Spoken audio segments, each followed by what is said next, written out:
public service announcement. I need all my Titan fans to come on down, grab you some popcorn, grab you a drink. Titans Coliseum in the building.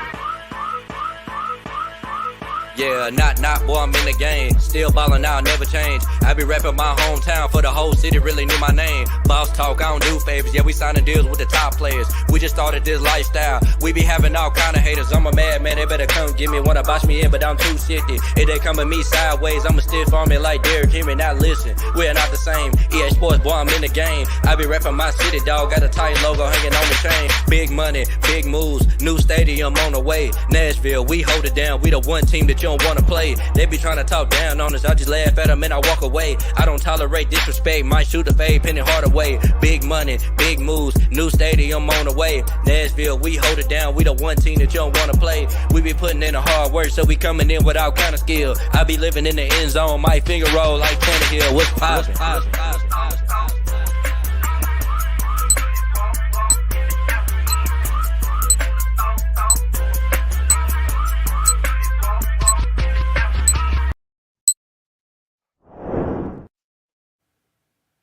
Yes, sir. We back in the building, everybody, man. What's going on? This the Titans Coliseum Podcast, man. I'm your host, Marako Taylor, and I'm in the building.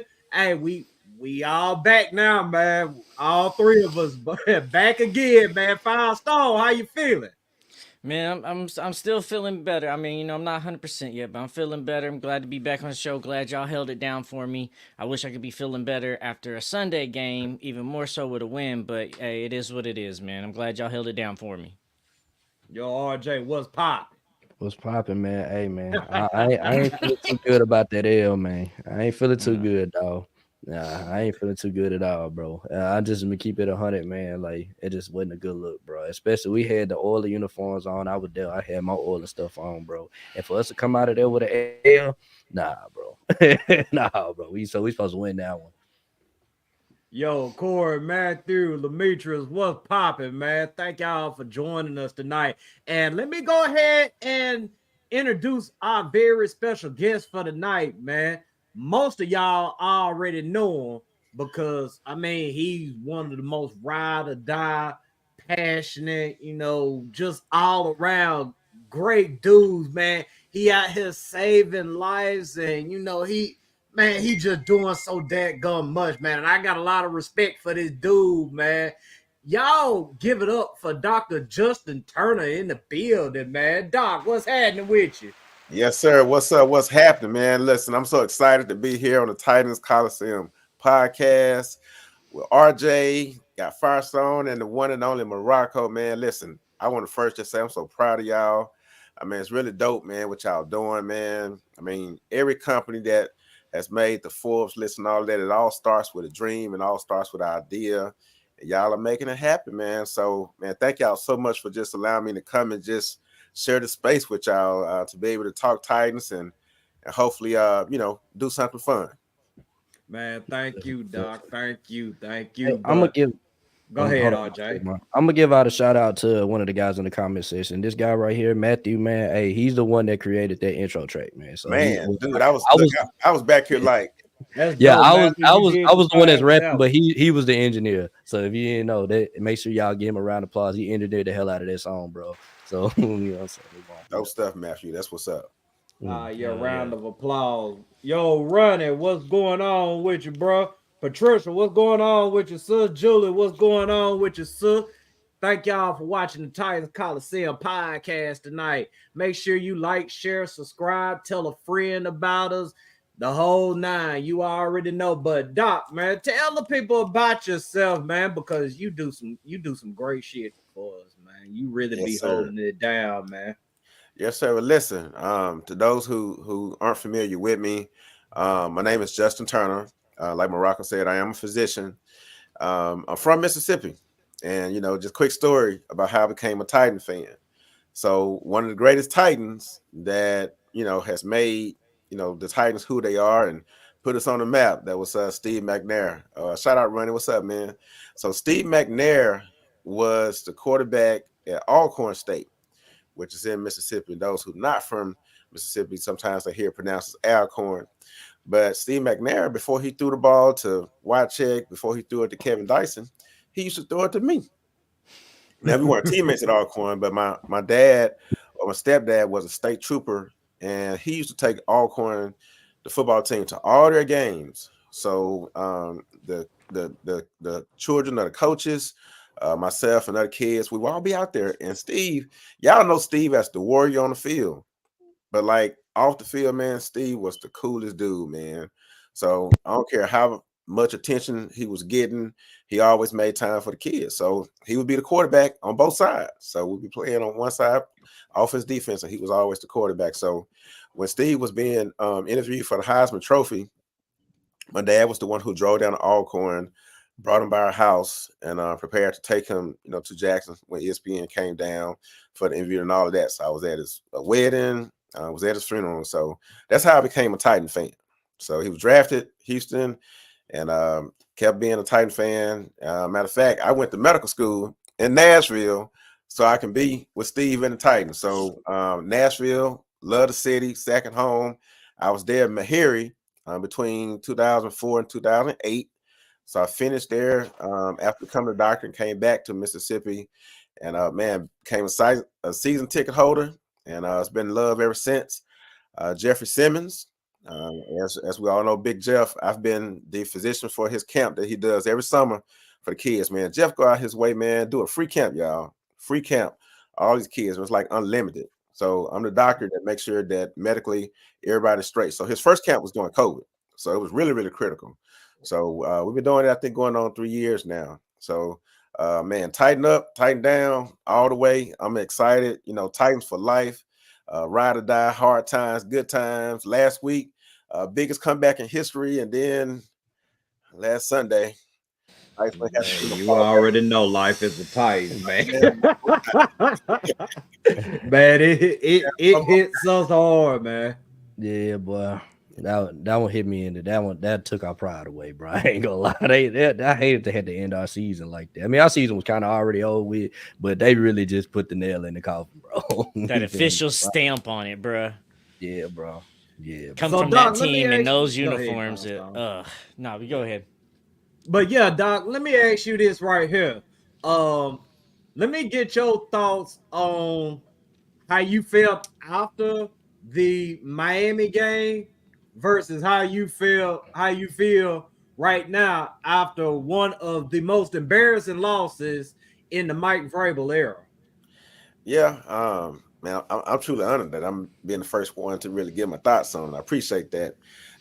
Last week, if I can just be honest with you, I like to keep it real. I tell my patients, keep it real. I put my pants leg on one at a time like y'all did this morning. I didn't think that we were going to beat the Dolphins. And, we came out, good energy, was doing our thing. The play calling was actually a little versatile. You know what I'm saying? It was doing play action. We weren't just running the ball every darn time like we've done this past Sunday and times before. So I'm like, man, okay. And then Tyreek Hill got hurt. So I was like, okay, is this like a little Wycheck kind of spirit kind of meant for us to win the game? And then Titans started doing dumb stuff. So we start hurting ourselves, false starts, got the interception. So I was like, okay, all right. I was surprised, but I was like, okay, all right. So we can get a better draft pick and all of that. But then, man, that fourth quarter, them guys kept playing. They showed that heart. Will, I don't know if he took a shot of some steroids after halftime, but that man went from Will Levis to Incredible Hulk Levis. I was like, man, when somebody, all right, listen, I'm a doctor, just some advice. When somebody eyes turn like that, get ready. Something good about to happen, or really bad about to happen, but it ain't gonna stay the same. And man, he brought it in. I'm sure that was contagious energy, man. So, man, I was there, man. I ain't gonna lie to you. So this past Sunday, I'm like, man, crap, man, win out.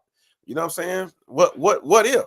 So first quarter of the game, we came out balling, man. We was doing our thing. We had the pick six by Moden. All right. So I don't believe that Burks is a bust. I feel like, if he had concussions, y'all, that's a big deal. Like, there ain't nothing that the anybody should take lightly. I know folks been like, man, he can't stay healthy. Injuries to the neurological system is serious.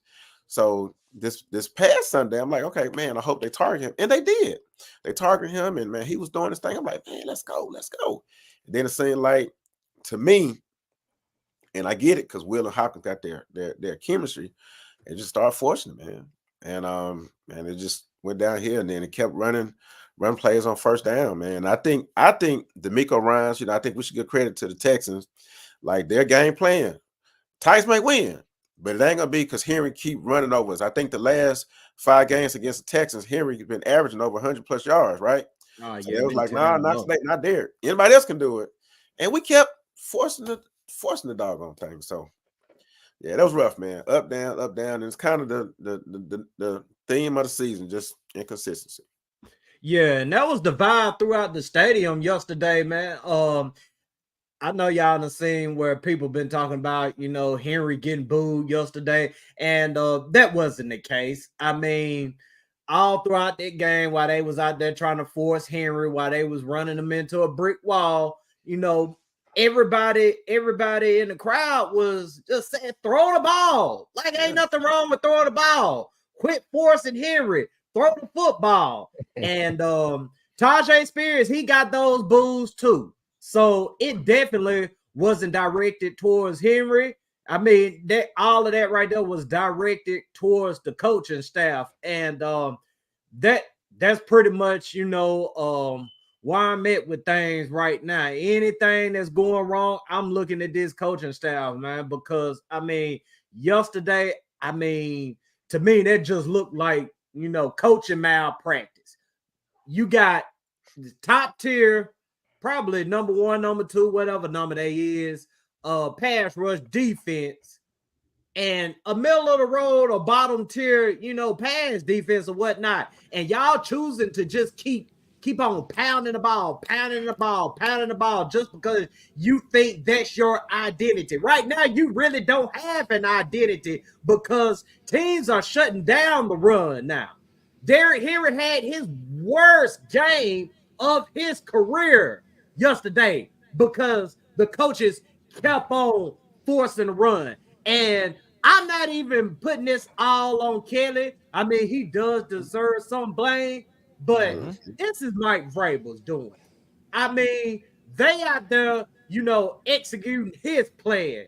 Tyson Truth, my guy Chris, man, he talked about it earlier. I mean, he pretty much gave the definition of a head coach and pointed at every single thing that was going on with the Titans, and it all comes back to Mike Vrabel. Now, you ain't got to call for his head, but at the same time, you got to be real with yourself. Mike Vrabel is a problem right now for the Tennessee Titans.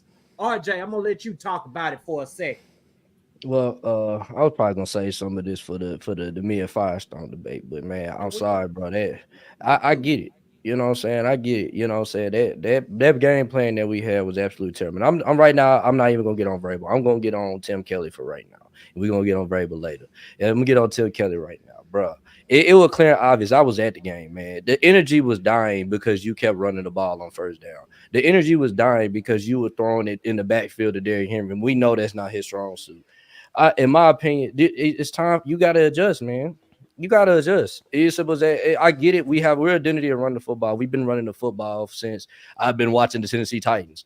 But if it's clear and obvious, if it ain't going to work, beat this team, why are we still trying to run? You know what I'm saying? It shouldn't have we was even trying to do it in overtime. Now, if we came out the first half and tried to run the ball and realized, okay, we can't run it on this team like that. We need to try something different. And we came out and we tried to pass on first down instead of run more play action on first down. I wouldn't have been mad. And especially we took a L. I wouldn't even have been mad. Like, at least they tried something different.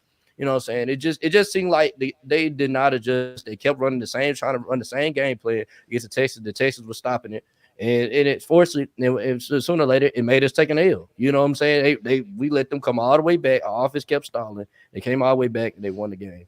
And I'm going to be real, man. Like, I felt like also on defense, man, why wasn't we not trying to stack the box at all for Devin Singletary? I would much rather Case Keenum throw for 300+ yards and beat us than to have Devin Singletary run for 120+ yards and have like 55 receiving yards. Like, we made him look like Christian McCaffrey out there yesterday.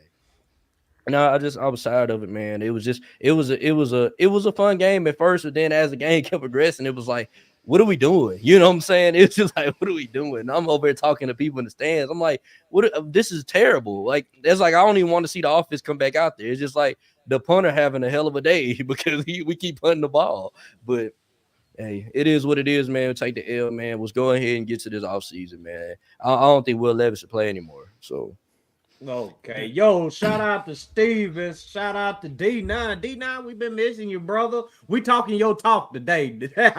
I know the last time we seen you, you know what I'm saying, we wasn't gospel to your ears, but today we gospel to your ears, because god dang it, these Titans is pissing us the hell off, man. But shout out to Alex and Dalvin joining us too tonight. Shout out to everybody watching tonight. Make sure you like, share, subscribe, tell a friend about us. We got the doctor in the building, Justin Turner, man. He got something special for y'all here in a second, but we're going to get Firestone's thoughts on what he saw yesterday.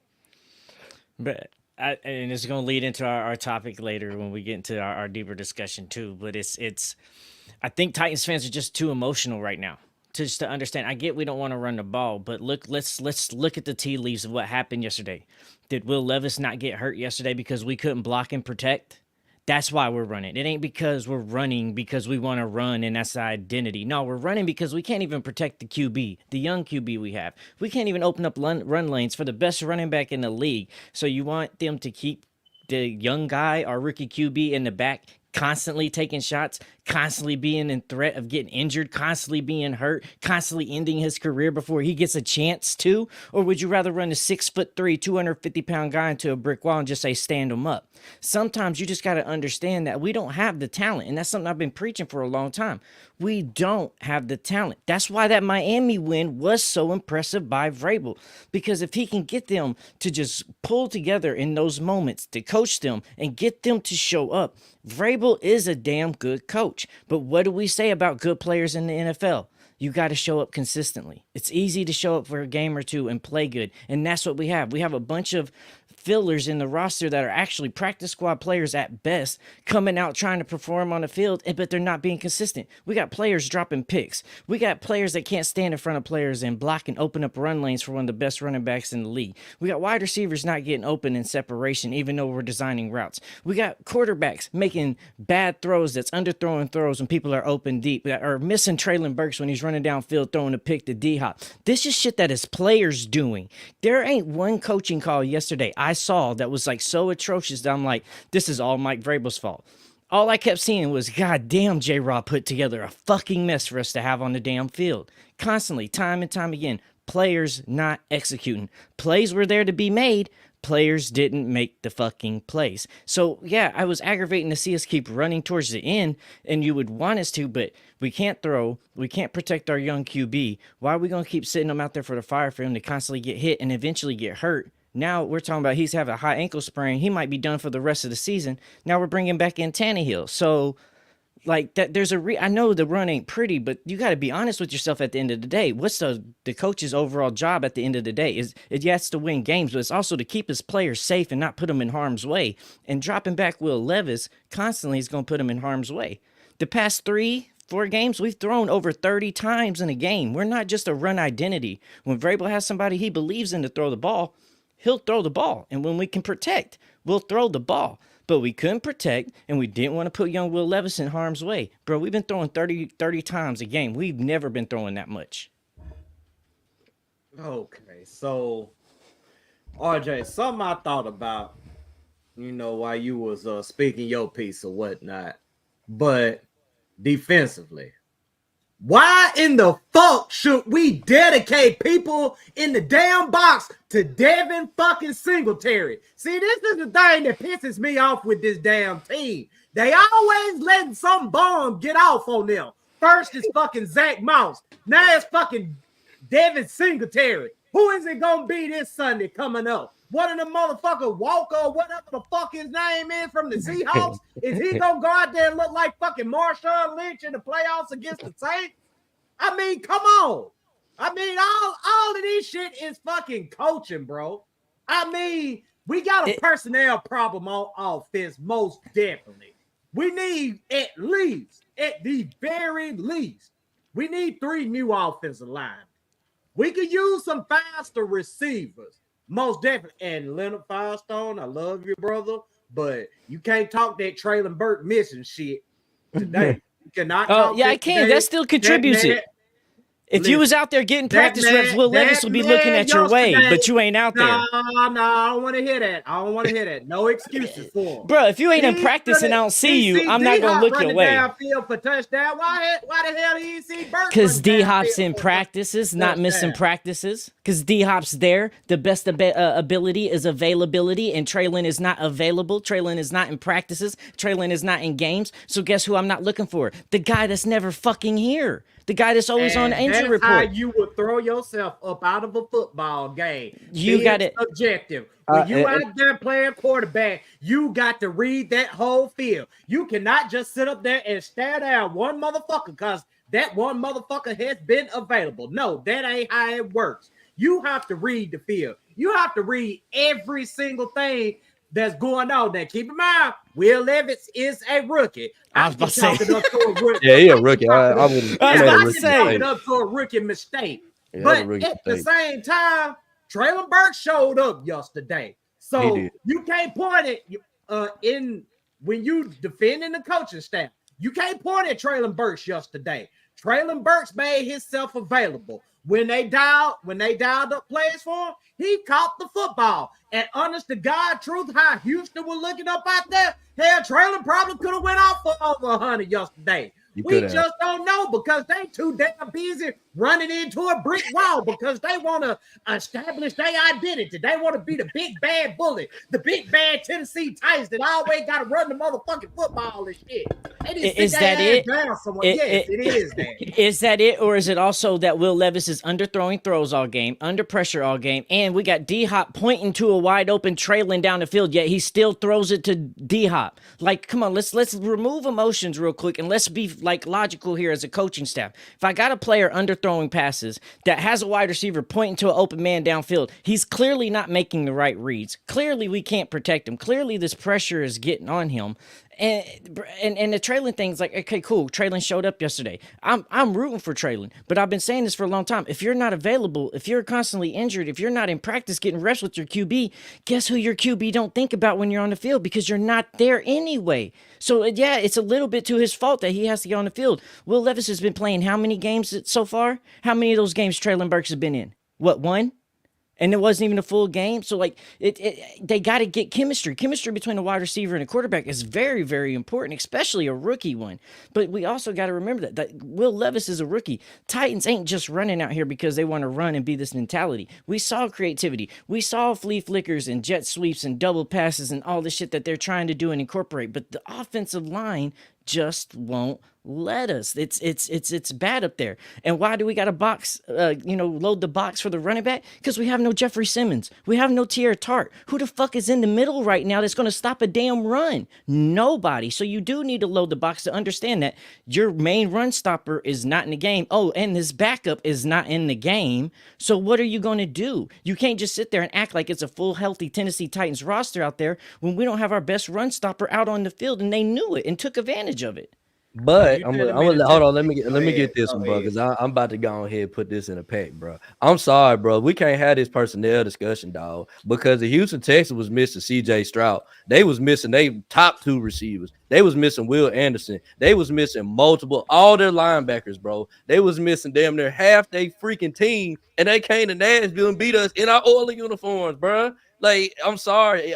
I get it, bro. I get the personnel thing. Now, if we was playing the Dolphins and lost, I'd have let you have that personnel skew. But this week, bro, I felt like we, on roster-wise, were on the same level as the Houston Texans. And they beat us, bro. And it was mostly because we wanted to run the football up a brick wall all game. And we couldn't stop the run. Like, yeah, and listen, what is football, basketball, man? You feed the hot hand. Burks was hot starting out. So did he just lose the chemistry all of a sudden? No. I mean, I think there was intentional effort to look Burks' way. Once he showed that he was hot, Burks had 3 targets and he caught all 3 passes that was given his way.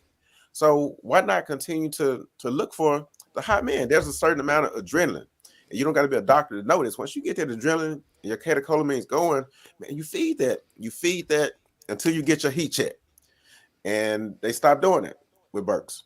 So, and that's because trying to force the ball, running with Derrick Henry, and trying to force the ball to Hopkins like they've been doing. I mean, think back to week 1 when we played the Saints. I was at that game.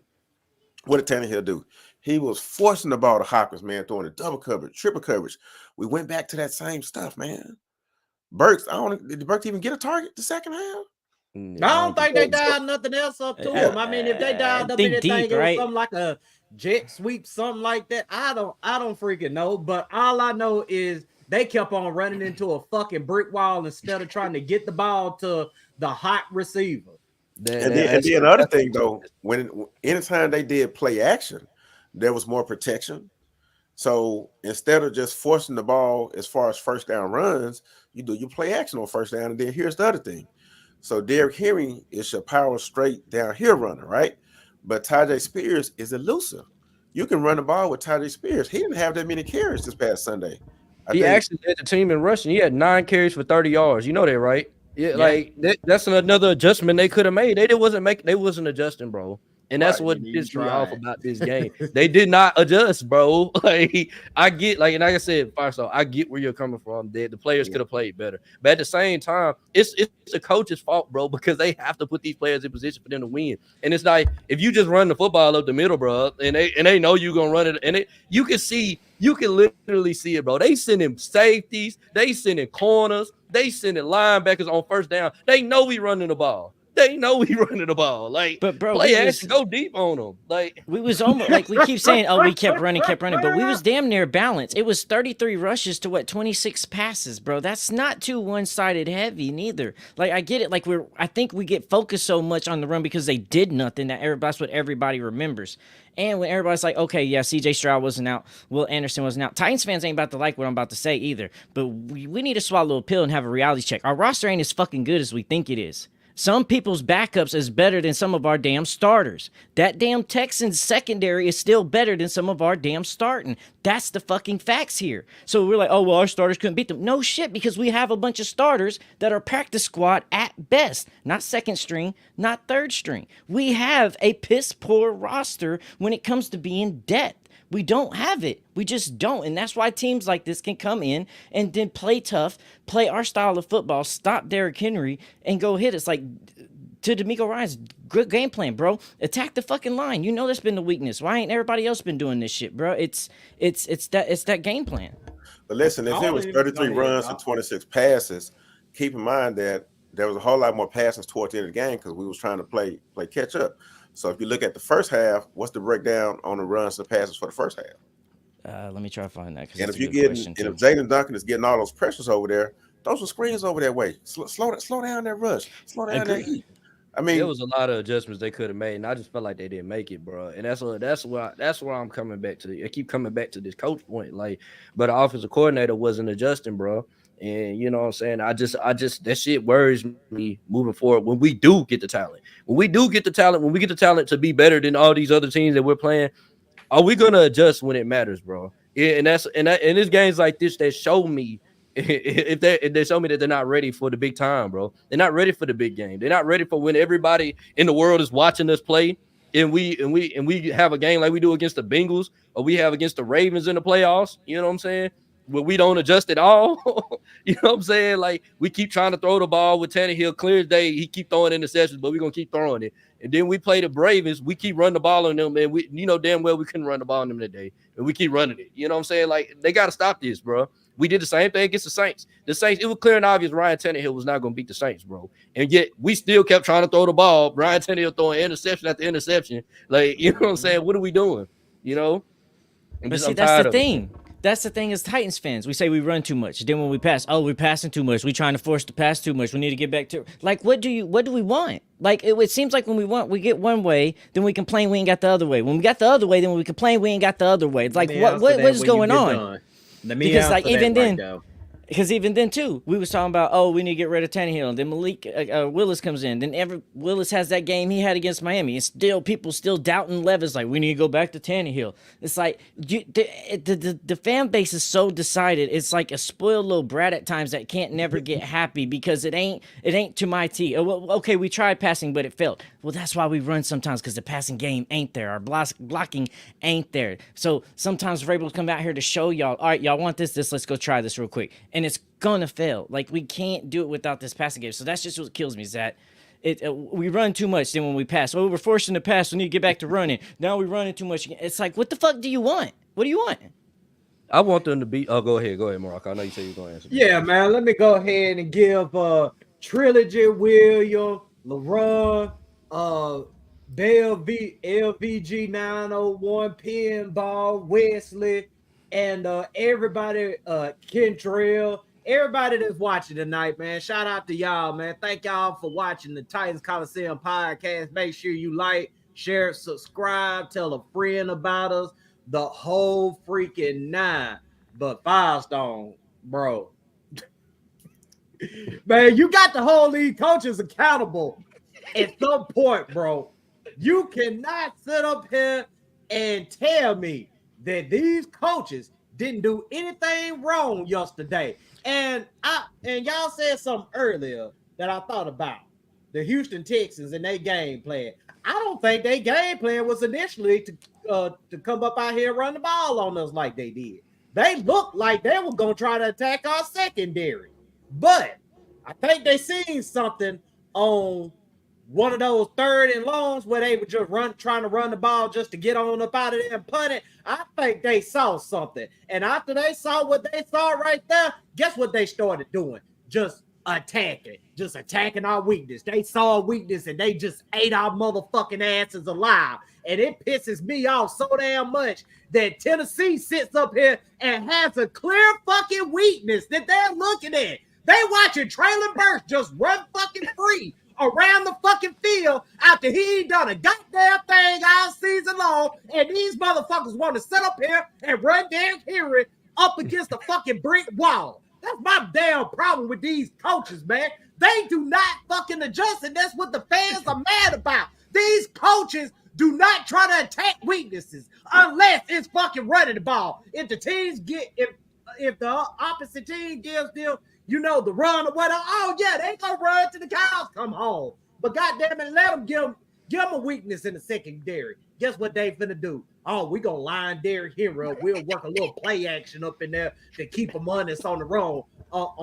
What the fuck do that sound like? Keeping a motherfucker honest to the run game, man. Marako, did I not call this shit out last week when we beat the Dolphins? And I called this. I said, yes, we beat the Dolphins, and yes, our game plan finally worked. But I'm gonna keep this shit 100 with y'all. This man Mike Vrabel is stubborn, bro. We was trying to run the ball on the Dolphins all game, and I kept telling Marako, we was at Buffalo Wild Wings. I said, bro, why do we keep trying to run the ball on this team? We're clearly beating this team passing. Will Levis having the game of his life, and we still trying to run the ball on this team, bro. But Will Levis was damn tight. But as soon as we stopped running the ball and we started passing, we came all the way back and beat the team. They want to keep the motherfucker honest to run the ball. but it's because I'm tired of it, bro. I just don't think, because it's we can't protect. Even though Will Levis did good against Miami, guess what? That was one of his most under pressure games all year too. He was under pressure in that game more than any other game. So it's still at the end of the day that you got to make that coach's decision of realizing not putting your young star, future face of the franchise, in Will Levis under too much distress at times. Cool, yeah, we're having to play conservative this year a lot. But it's not because our coaches is conservative. It's because we don't have the talent. And we'll break this down a little later too. But when Vrabel has the stuff, we go out there. We're not conservative. We go. But also to your point, we take advantage of the run. Who have we had outside of AJ that would threaten somebody even if they had a bad passing that we can just go out there and exploit? Ryan Tannehill, and who is going to exploit what defense in the NFL? That's the other thing, too. We want certain things to happen, but we also got to realize, do we even have the talent to execute that? No. Ryan Tannehill at no point was about to take the top off of any defense that we played against. His only chance was with AJ, and then we got rid of AJ, and offense dramatically changed. Okay, so man, we got Dr. Turner here in the building with us tonight, man. Doc, once again, appreciate you coming on, man. But you on here for multiple reasons. I mean, you on here, you know what I'm saying, chilling with the guys tonight or whatever. But man, actually, man, Doc got something special for y'all, man. Doc, go ahead and talk to him. Yes, sir. Listen. So, like I mentioned earlier, I've been blessed to be a season ticket holder for the Titans. And man, listen, I want to show my love. I want to tell everyone that's logged in. I'm looking at my phone to see the comments. Appreciate all of you all. Appreciate all the engagement.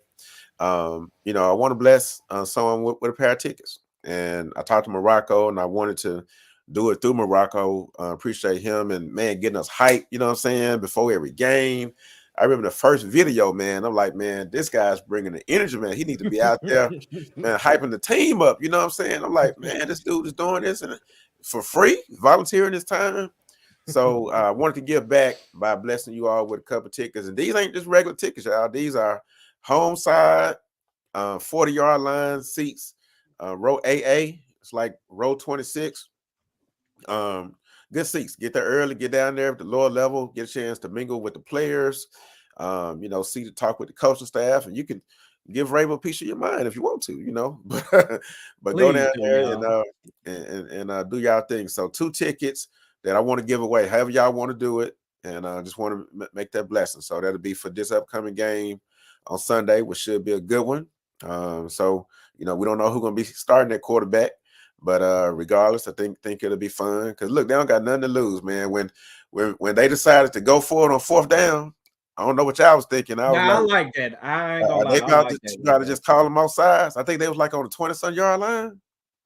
So I mean, this team, you know, I know Vrabel's stubborn, but you know they don't got nothing to lose, man. I think you know they'll go out and wild out and have fun. So y'all cool? Be blessing somebody with a pair of tickets. Oh yeah, most definitely, man. And I'm gonna tell y'all. Everybody watching what y'all need to do, man.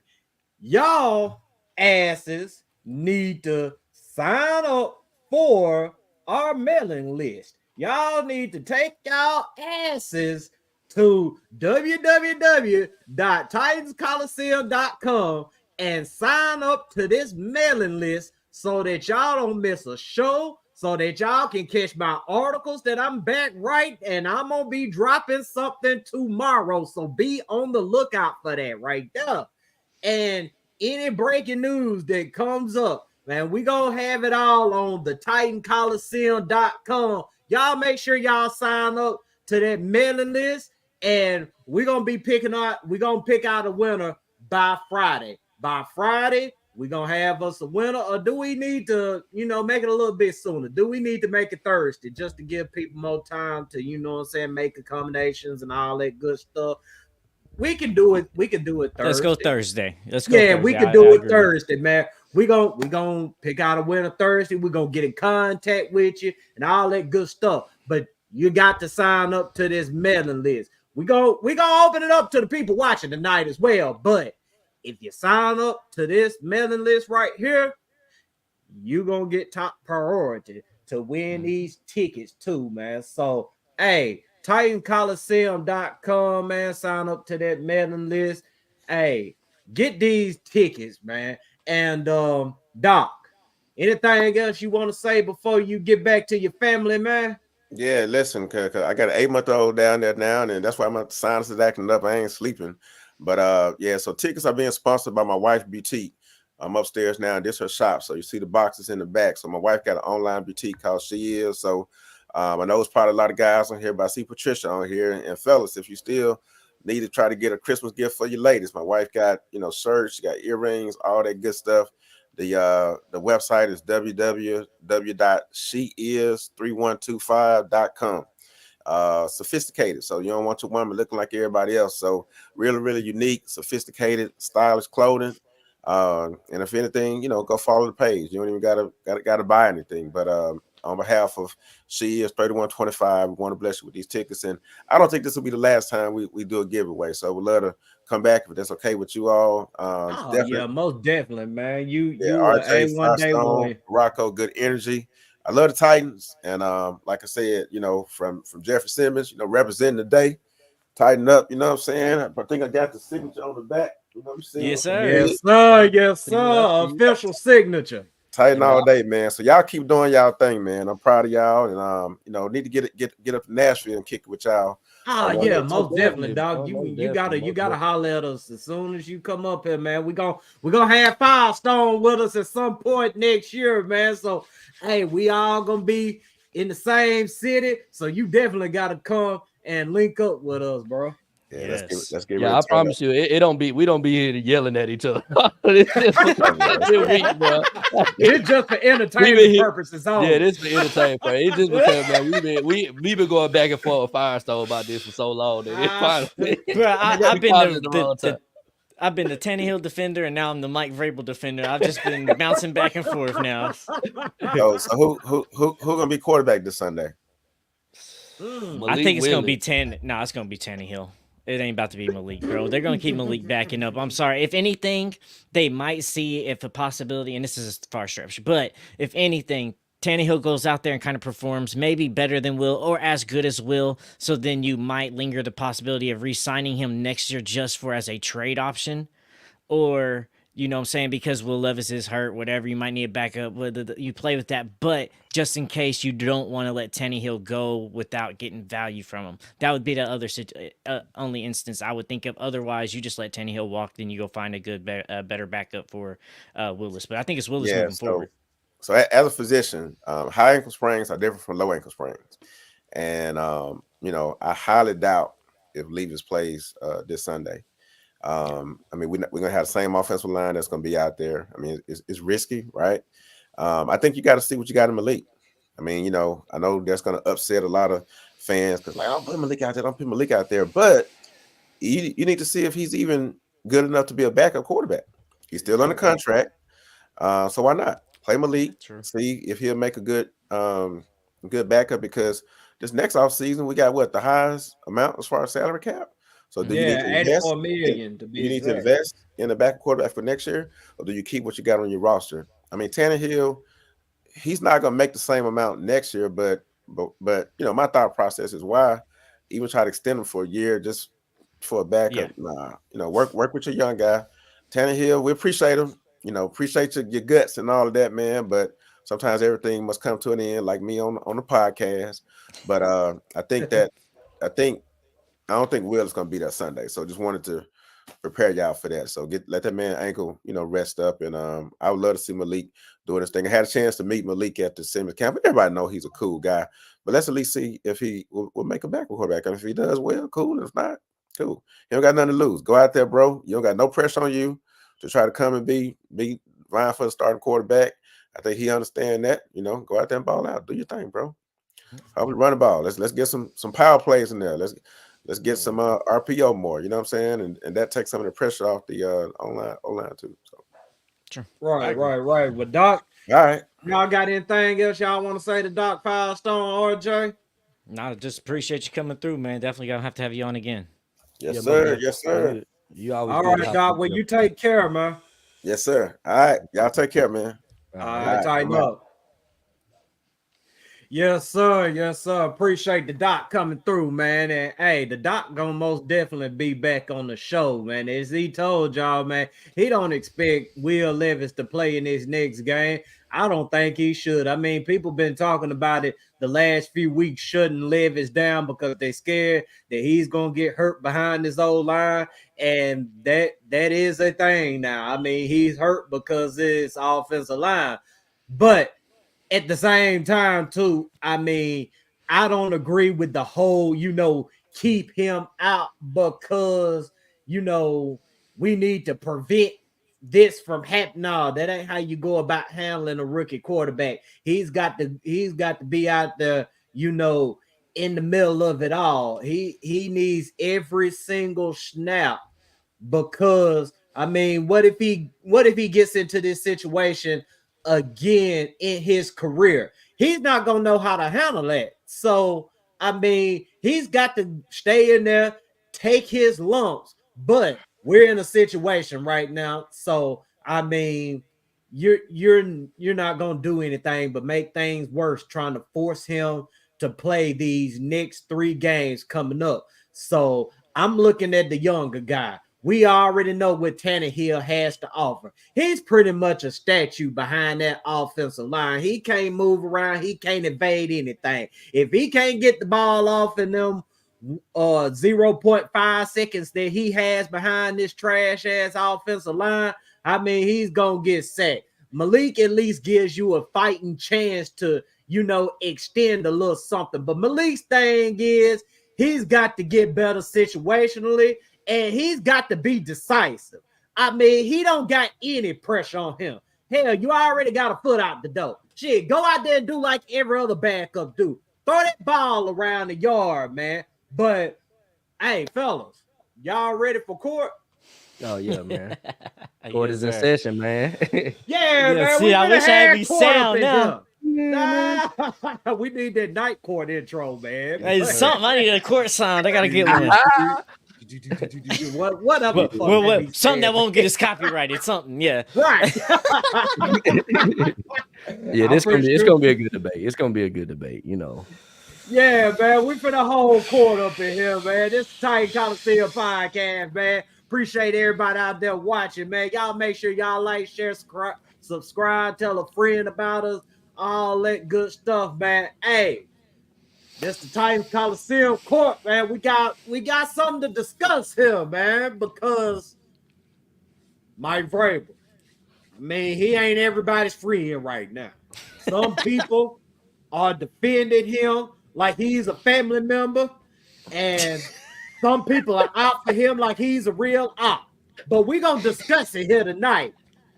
And we gonna actually start it off with Firestone. Should Mike Vrabel be fired for his foolishness throughout the last year and a half with this football team? No, because it ain't been no foolishness. Like, okay, things ain't looked great and there's been bad moments. But where's foolishness? Where's a Brandon Staley 24-point lead loss in the playoff foolishness? Where is a 63-27 loss to an interim head coach foolishness? There's not. We have times where we go out there and we don't perform how we need to, or we go and we lose, just like any team does. No matter what you look like on paper, you still got to go out there and perform. And sometimes we underperform at times. But we've laid out a bunch of times of what this roster is. I mean, fuck y'all. We've laid out several times what this roster is and the talent we brought in and the talent we have let go. And how do you sustain as a coach when you constantly have talent coming in and out and the guys you do like never stays and then the guys you bring in ain't half of the people you let go? So, bro, and I'm going to throw these off too just for quick because I got a lot of stats and stuff here for y'all. But just to kind of put things in perspective, all right, here's the rankings for the offense and the defense under Mike Vrabel. In 2018, the offense was ranked 12th and the defense was ranked 21st. In 2019, the offense was ranked 11th. The defense was ranked 16th. In 2020, the offense was ranked 3rd. The defense was ranked 28th. In 2021, the offense was ranked 17th. And the defense is ranked 12th. In 2022, the offense is ranked 28th, and the defense is ranked 15th. What happened in 2021, do you think, that made the offense drop, but the defense get back up? Bro, A.J. Brown. Oh, my fault. Correct. No, you're right. Because, we had things. Our offense was uptrending. We was starting to build our defense back up through the draft, right? And then you go and let AJ go. Our offense was doing good. We was finally starting to get our defense up to measurement. Then you let him go. Not to mention, also that 2020 year, we let 20 free agents go. 20 walk, gone, bye, left. That's a whole play. That's half the team gone already that we have to refill and rebirth in. J-Rob didn't bring in no studs. He didn't bring in no great people. 2020 was draft picks. It was or free agencies. Vic Beasley is the biggest name on that list for 2020 free agency. Vic Beasley. Everybody else, bro, I couldn't even point them out in the lineup to you if I called out the names for you. And then we lost Delaney Walker that year, Cameron Wake, Logan Ryan, Jack Conklin, Darren Bates, Tajay Sharp, Wesley Woodard, LaShawn Sims. Those are some other guys we lost in the mix of all that stuff. So then, yeah, the team starts doing worse because why? You got rid of some Vrabel guys. You got rid of some guys that actually was performing and being depth for us and winning us some games. 2021, we had the most players we ever used in the league. Was still out there playing good. Was still out there competing and winning. And then J-Rob goes and gets rid of some people. We've seen the draft class, bro. We brought up the draft class of what the talent is, but we don't have talent here. We just don't. Every time I look at this in this equation, I'm like, okay, if we let go of Vrabel and we get a new head coach, does that fix anything? No, we still need to get offensive line. We still need to get wide receivers to separate. We still need to get DBs that can cover people and stick onto them like White on Rice. We still need linebackers that can do some run block and also pass coverage.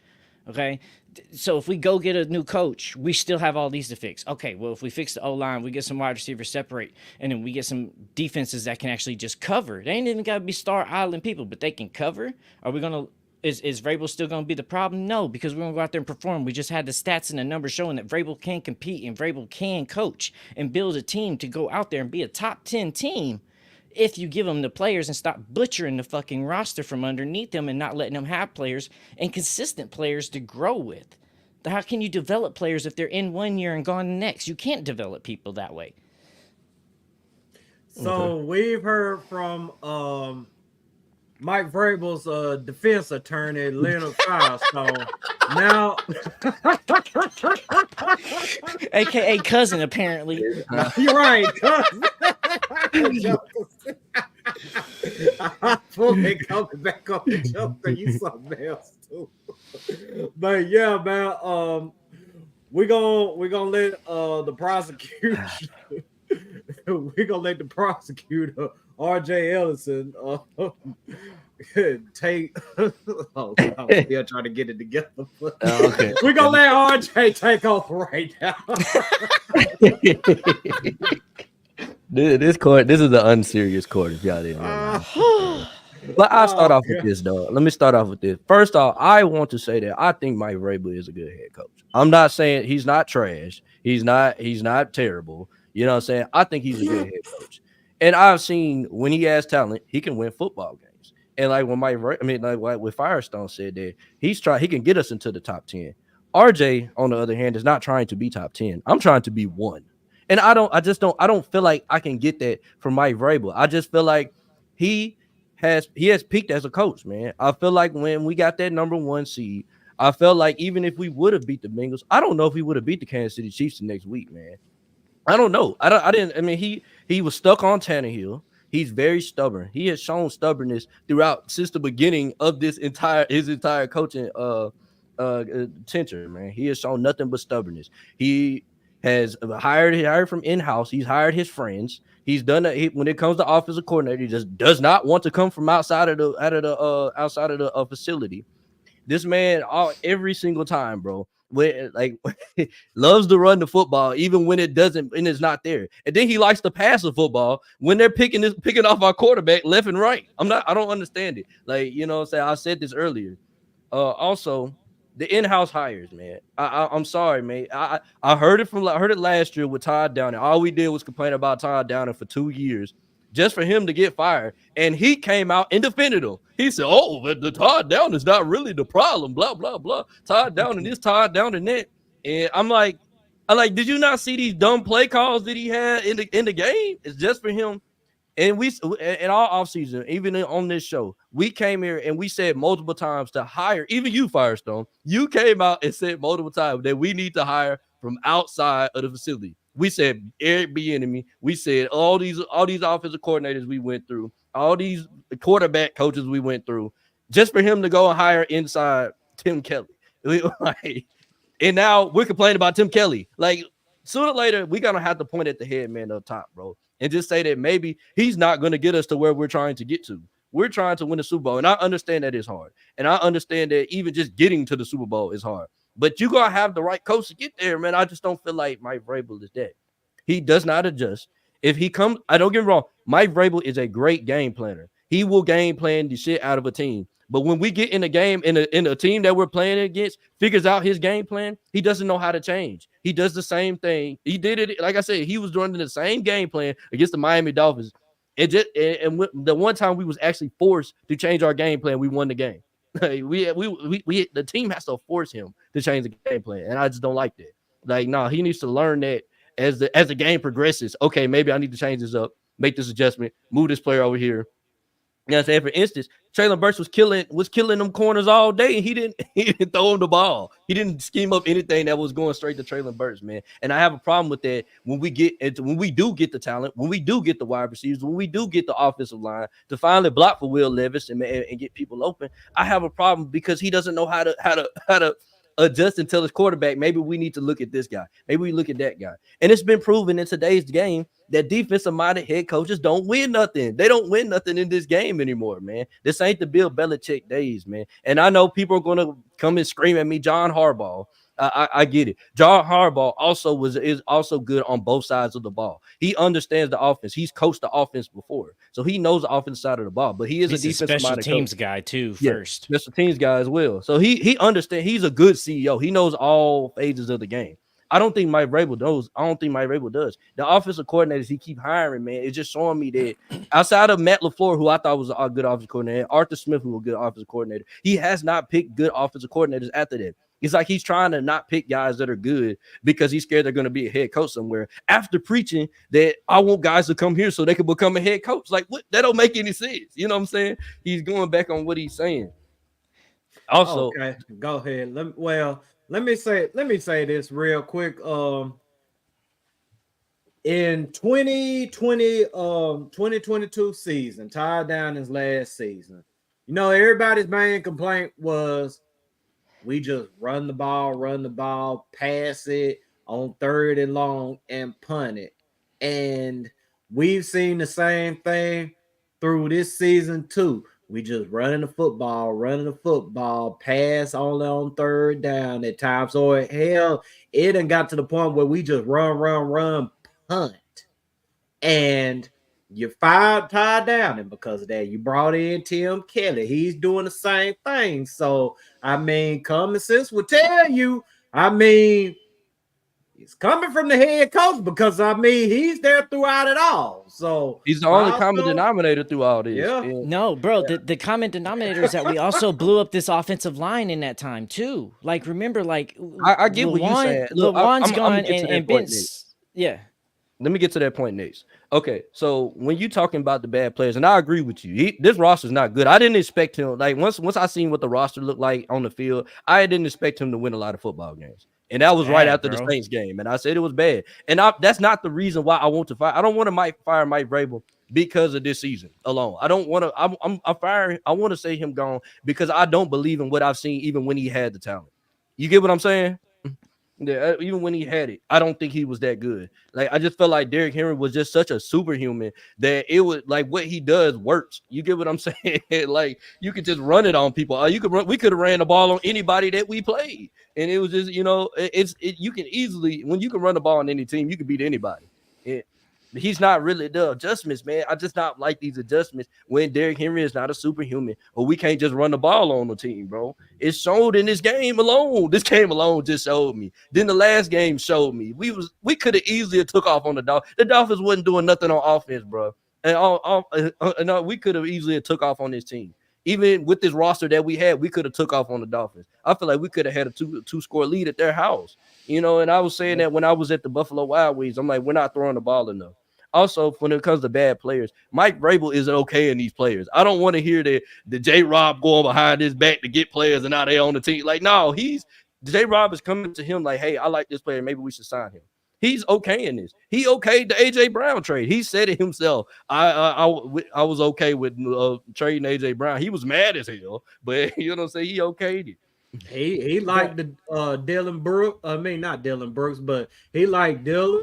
And he, it has been said that he liked that, Isaiah Wilson draft pick or whatever. And I got one more point. It wasn't all J-Rob. They were saying that, Art really liked him and Vrabel really liked him. So, but whose job's at the end of the day? Whose job is that? It's the GM's job to find the talent, and it's the coach's job to develop the talent. That's on J-Rob. It don't matter if everybody's like this and that. Your job and the scout's job in that room is to interpret what the coach wants and go find those players that best fit. I don't care if Vrabel's saying he's wanting these types of players or like this one. Okay, we got that you think you like that, but we've been watching the tape. You put us here. Let us go do that and take that stand. And that's not what J-Rob does. J-Rob was not good at finding picks, bro. He wasn't good at finding talent. And now there's going to be some times where Vrabel's like, okay, yeah, I like that player. We all thought Dillard was going to be moving over here was good. We was happy about that. Oh, one of the offensive linemen for Philly. We was all excited about that. So you're going to make misses, but what was constantly happening is J-Rob was making misses. Then when J-Rob did hit on players that was good, he let them walk constantly let them walk very quickly within a rookie contract, but couldn't turn shit around. Like you can't constantly. Vrabel is a builder here and a carpenter, and he's asking for wood to build a house. And J-Rob keeps bringing this motherfucker styrofoam, and then we're getting mad because the shit's coming down. Well, if you was a good builder, you'd be able to build it. But also, you need tools. You need the right material to be able to build the shit. And look at this roster and be honest, it's not a winning football team. There's a reason why the NFL media room likes to say Vrabel can coach a varsity volleyball team to win a game in the NFL. Because that's damn near what our roster is. A varsity volleyball team, not even a college football team. So that's what I don't think we want like, well, this person's good. They could develop. No, they can't. They're not good. As bad as we complained about Todd Downing, guess what? We got rid of Todd Downing. We're still having the same issues, aren't we? So was Todd Downing really the issue, or was it this offensive line? Was it not wide receivers that could get separation and get the ball? Was it the DBs not covering? Like, those are still shit we ain't been able to fix. And this 1 year with Rand, he didn't have cap space to actually fix shit. He didn't have draft picks to actually fix shit because J-Rob once again butchered that shit. We're still playing for players, still paying for players this year that ain't played for us in 2 fucking years because of J-Rob. Like, that's the shit that is still holding us back a little bit. And last point before you go there. We keep saying, like, we're hiring in-house and stuff, and Vrabel's hiring friends. Every coach hires friends. Every fucking coach does that. Now, do I think this is a failure on Vrabel's? I do think this is a failure because I don't think Vrabel has coached well enough in the coaching tree to have the coaching connections that you need to have to bring in some coordinators. I think that's where Rand will start helping because he has those connections. So I do think that's been a weakness of him, but I don't think Vrabel's like, nah, fuck outside hires. I'm a hire in-house. I think Vrabel couldn't get outside hires and had to settle for in-house because we tried to get Eric Bieniemy here. He said, no, I'm good. I ain't even going to take the interview. Nope, I'm not good. And everybody's like, oh, because you wanted a head coach. But he went and took an offensive coordinator job for the Commanders. So what's really the issue? Like, Commanders, like, he would rather went to the Commanders than come here. That should let you know some things that it's hard to recruit people to bring into Tennessee. Yeah, so Doc brings up a good point, and then I'm going to get to RJ. He said hiring friends, I mean, is one thing, but the inability to fire friends is a bigger issue, in which, yes, it is. Todd Downing's the only one, though. He's fired everybody else when they've had issues. So Todd Downing's only returning. Here's the thing, Firestone. We have his pupil over there on defense, his protege, Shane Bowen, in which, we had the whole thing. Back when he first got hired, who's the DC? Who's calling the plays up over there? And then Mike Vrabel got smart with everybody and said, yeah, I was calling plays. I'm sorry, blah, blah, blah. I mean, his little smart aleck ass remarks he gave or whatever when, what I'm saying, damn well, I mean, they had some foolishness going on. So what do? Bring in Jim Schwartz. And automatically, you seen the defense get better under Jim Schwartz. I mean, we didn't have these problems that we are having today under Jim Schwartz. So he had somebody in the building. What did he do? Jim Schwartz, all he wanted to do was go be in D.C. somewhere. I mean, you got Bowen up over here. You know damn well what's going on with Bowen. And you got this dude, Jim Schwartz, who's, a proven D.C. or whatnot, a Super Bowl winning DC, if I'm not mistaken, but he chooses to go with Bowen, his pupil, his protege, his little puppet he can control. But that's my question. Somebody proven. So, I mean, hey. But that's a question I have there. Hold on, let me Vrabel, okay, hold on, let me ask this and you can just jump right in because it's real quick. Did Vrabel really choose Bowen, or did maybe management not offer Schwartz what he wanted in a contract and Cleveland offered more? Like, we don't know exactly in the deeps of why Jim Schwartz left, but we do know that Jim Schwartz will not talk bad about Vrabel. He's grateful for the opportunity and thankful for everything Vrabel does, and he's thankful for the Titans organization. But it left and he was successful. So was it Vrabel just saying we're sticking with Shane? Or was it something that numbers wasn't adding up and Cleveland just offered him more and he went to go get more money after having an illness and having to pay some medical bills? Like, what's really, why did Jim Schwartz leave?